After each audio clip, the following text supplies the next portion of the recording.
आप अपने बल से इस समस्या का हल कर सकते हैं, किंतु शक्ति के वरदान का मान रख रहे हैं।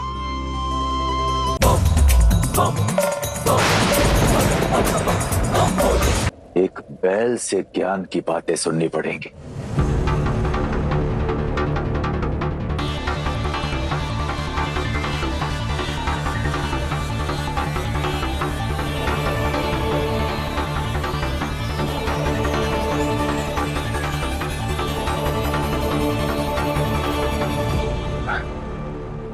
महादेव,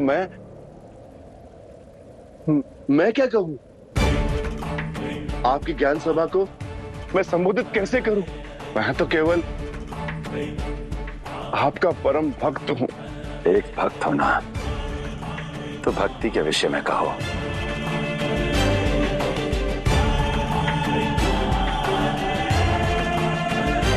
जो आज्ञा महादेव। अपने पिताश्री शीलदा की कथा के बारे में कह के सुना सकता हूं। मेरे पिताश्री मुझसे बहुत प्रेम करते थे। मुझे एक क्षण भर के लिए भी अपनी दृष्टि से ओझल नहीं होने देते थे। फिर जब मैं महादेव की भक्ति में रमा, तो मुझे भक्ति और संबंध के मध्य किसी एक को चुनना पड़ा। मैंने महादेव की भक्ति चुनी।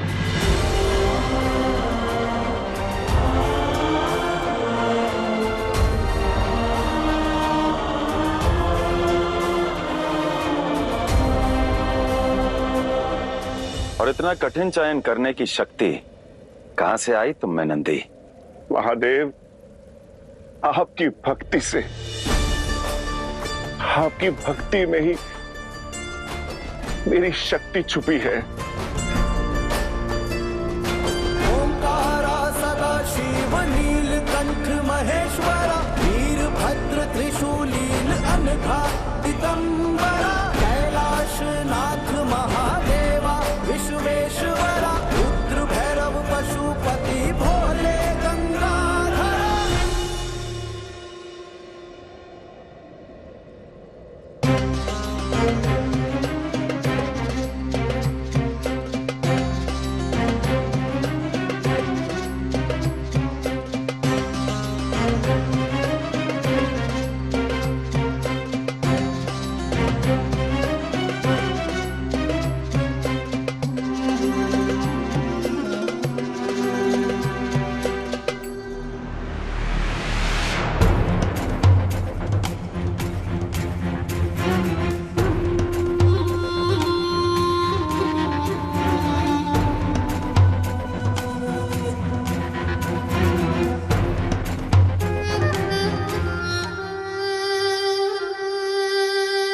दीदी माता, आप जानती हैं ना आपको क्या करना है।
प्रणाम देवी।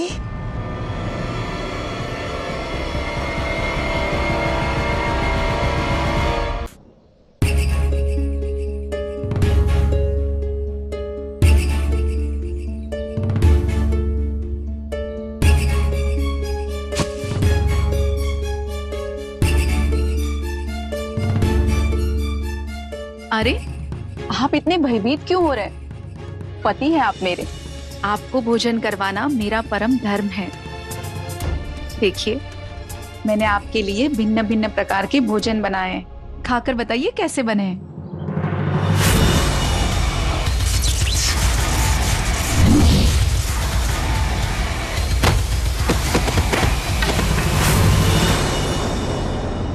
खाइए। हाँ।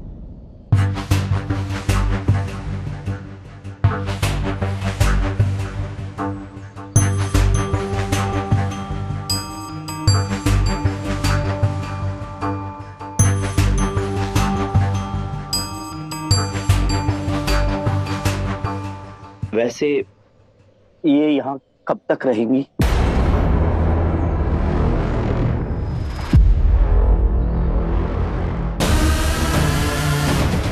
कौन, माता? मैंने तो बस ऐसे ही पूछा।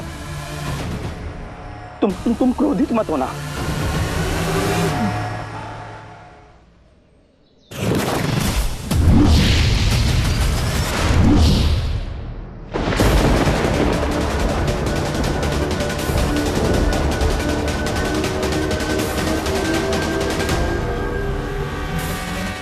माता सदा सर्वदा के लिए यहीं रहेगी।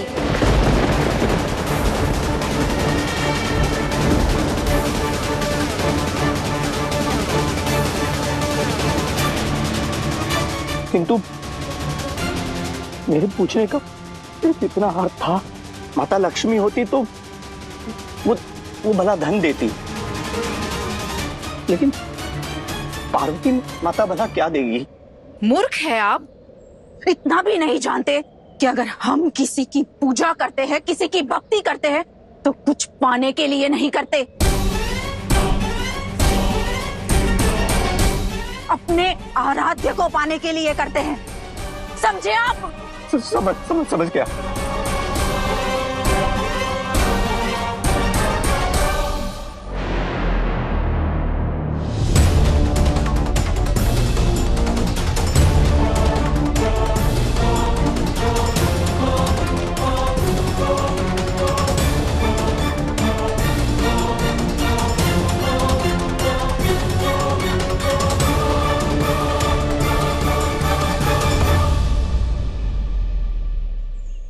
क्षमा कर दीजिए माता, क्षमा कर दीजिए। आपको अपने भक्त का क्रोध देखना पड़ा।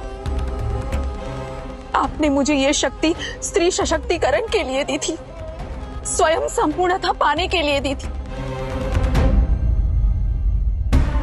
किंतु मैं हूं तो एक साधारण स्त्री ही। जब भान नहीं था कि आप मुझे देख रही है, तो भूल कर बैठी, क्रोध कर बैठी।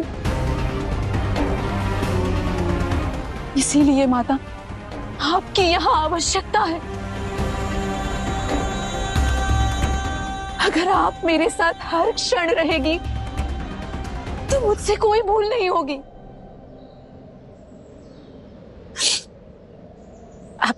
आप ये सब छोड़िए, आप अपनी भक्त की भक्ति का आनंद लीजिए। यहाँ मेरे साथ रहिए। सदा सर्वदा के लिए, सर्वदा के लिए, सर्वदा के लिए।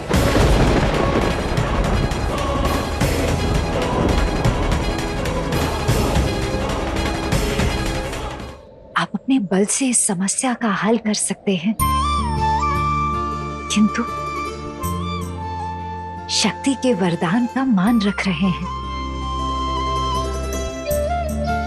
परंतु ये तो बताइए कि बिना दिव्य शक्तियों के हम इस भूल भुलैया से बाहर कैसे निकलेंगे?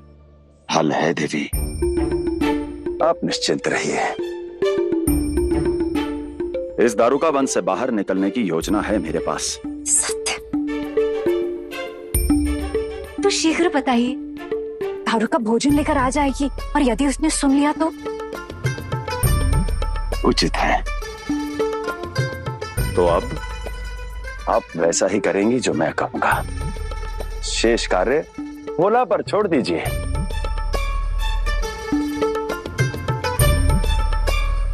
आने दीजिए देवी दारुका को।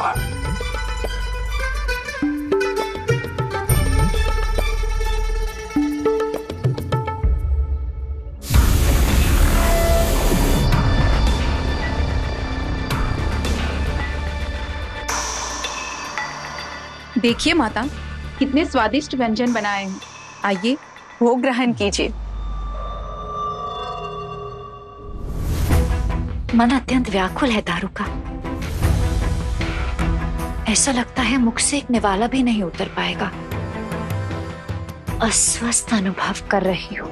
जगदम्बा और अस्वस्थ, ये कैसे हो सकता है? धन्य है देवी दारू का, धन्य है।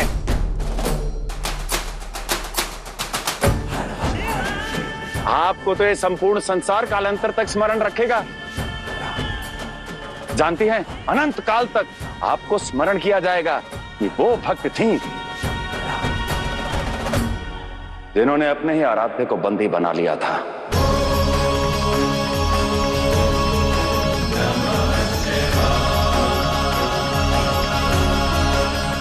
अपने बनाए मंदिरों तक सीमित कर दिया था। एक देवी को दासी बना दिया था, दासी बना दिया था, दासी बना दिया था।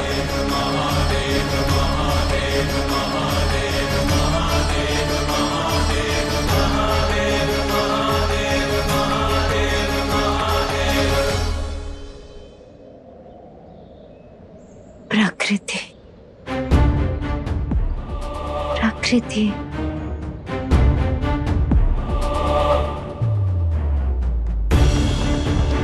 प्रकृति। माता, माता, माता क्या हुआ आपको? अब ठीक तो है?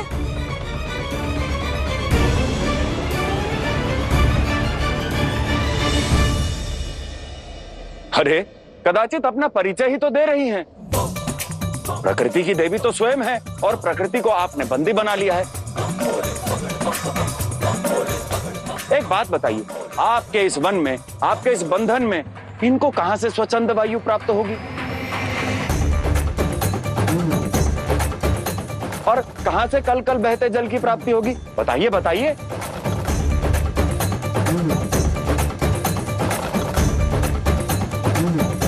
देवी दारू का बात सुनिए।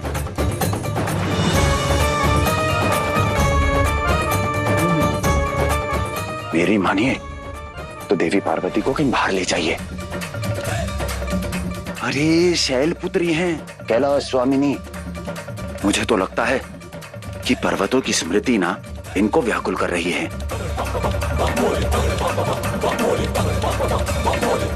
इनको कहीं बाहर ले जाइए, है ना?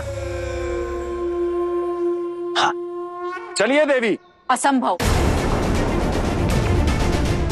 ये मेरा वन है और यहाँ मेरी अनुमति के बिना, मेरा हाथ थामे बिना कोई भी मेरे बनाए हुए आवरण को भेद कर बाहर नहीं जा सकता।